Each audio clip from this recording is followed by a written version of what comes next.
Donc ma famille, en fait je suis eurasien, donc j'ai une partie de ma famille qui est originaire du Laos.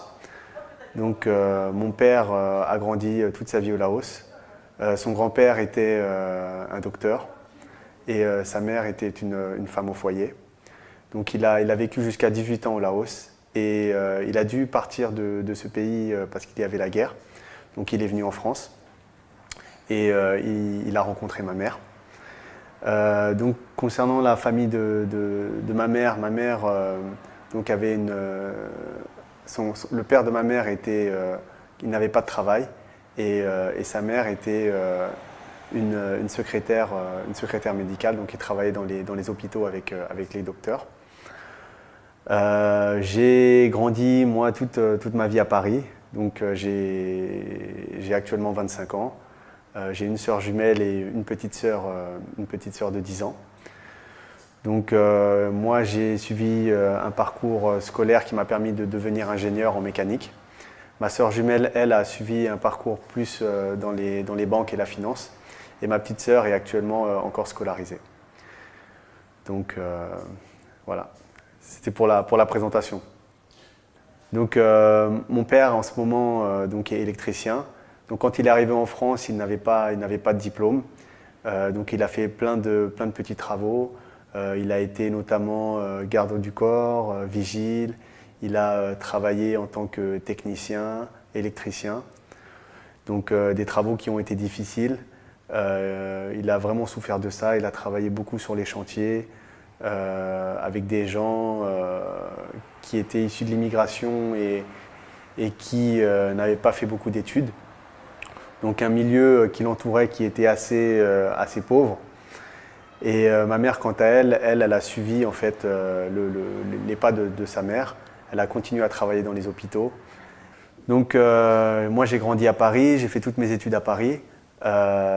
Donc dans mon quartier en fait j'avais toutes les écoles, que ce soit l'école primaire, le collège, les lycées. Donc j'ai suivi toute ma scolarité à proximité de chez moi. Donc ma scolarité s'est très bien passée, j'ai réussi à m'épanouir, j'étais entouré de personnes qui venaient de différents milieux sociaux, qui avaient des cultures différentes, des religions différentes.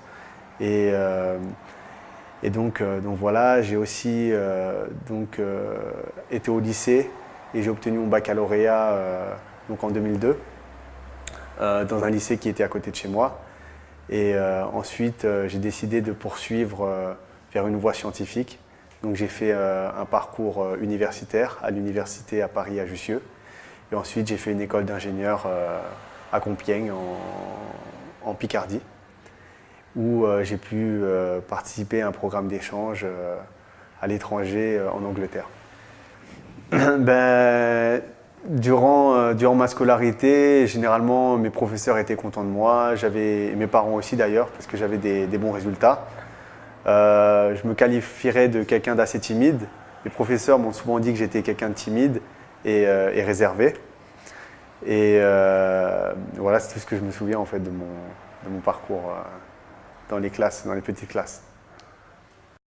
Donc lorsque je suis devenu musulman, donc la grande majorité de mes amis étaient déjà musulmans parce que c'est des gens qui m'avaient déjà parlé d'islam. Tous mes amis, je me reconnaissais en fait en l'islam et donc la majorité de mes amis étaient musulmans. Maintenant, concernant ma famille, donc ma mère et mes sœurs ont tout de suite accepté mon choix. Au début, elles ne l'ont pas compris. Elles ont cru que c'était un choix qui n'était pas réfléchi. Mais par la suite, elles ont vraiment compris que c'était un choix par conviction et elles l'ont respecté. Par rapport à mon père, bon, ça a été beaucoup plus difficile par rapport à mon père et à sa famille. Donc eux, ils avaient les valeurs du bouddhisme. Et donc que je devienne musulman, ça leur a beaucoup déplu. Ils l'ont pris comme une trahison. Et donc voilà, donc ça a été difficile, les ponts entre guillemets ont été rompus, je ne voyais plus trop ma famille du côté de mon père. Et donc avec le temps, ça s'est estompé.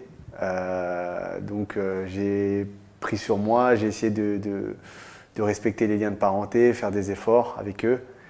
Et également eux aussi ont fait des efforts. Mais j'essaie en fait de ne pas trop mettre le sujet sur la table parce que c'est un sujet assez sensible et j'essaie de ne pas trop en parler quand je suis en famille parce que je sais que ça peut mener rapidement à des conflits. Donc j'essaie d'être...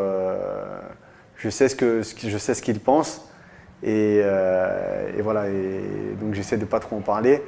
Maintenant je sais peut-être également que ça provient du fait que j'ai pas envie non plus de donner une mauvaise image de l'islam et pour parler j'aimerais avoir beaucoup plus de savoir.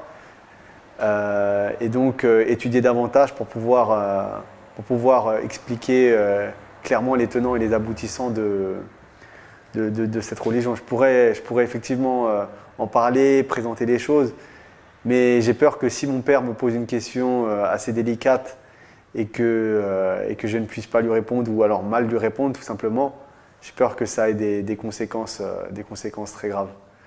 Donc, donc voilà, mais par rapport à mes amis, non, ça n'a pas posé plus de problèmes. Non.